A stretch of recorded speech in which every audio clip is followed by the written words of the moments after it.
Hindi pa man nag-iinit sa upuan si Senate President Tito Soto. Usap-usapan na ang umano'y panibagong kudeta sa Senado. Pero may paglilinaw ang mga senador. Alamin sa agenda report ni Dexter Ganibe ng Abante. Wala pang isang linggo sa pwesto si bagong Senate President Tito Soto, umugong nitong weekend ang umano'y pagpapalit na naman sa liderato ng Senado.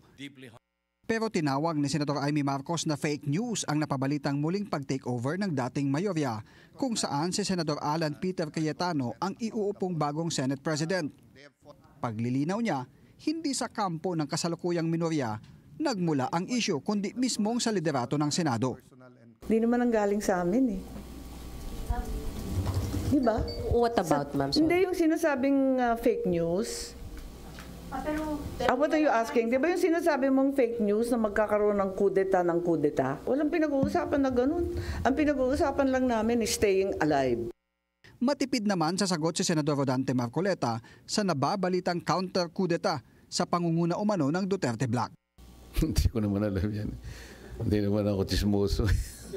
Sang-ayon naman si Senador Amy sa pahayag ni Senate President Pro Tempore Panfilo Lacson na huwag ismulin ang minorya. It's the largest minority in the recent history of the Senate. Sabi ni Senate President Tito Soto, ang pagiging SP nakasalalay sa tiwala at suporta ng mayorya. Kanina, isinagawa ang kauna-unahang majority caucus pero 3 ang hindi nakadalo na may balido naman anyang dahilan.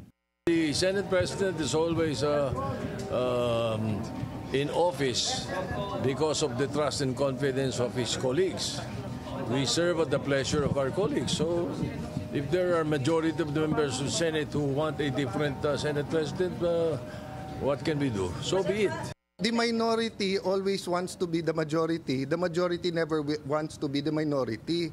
Pero nung sinasabi niyo nung Thursday na may balak kami, nagmi-meeting kami about our agenda. Isang linggo ngayon nang magulantang ang dating liderato ng Senado sa kudeta na muling nagluklok kay Soto bilang Senate President. Sa ngayon, 15 ang bilang ng mga nasa mayorya ng Senado. 9 naman ang nasa minority. 4 lang na senador mula sa mayorya ang babaliktad, mababago muli ang komposisyon ng liderato sa Senado. Para sa agenda, Dexter Ganibe, Abante.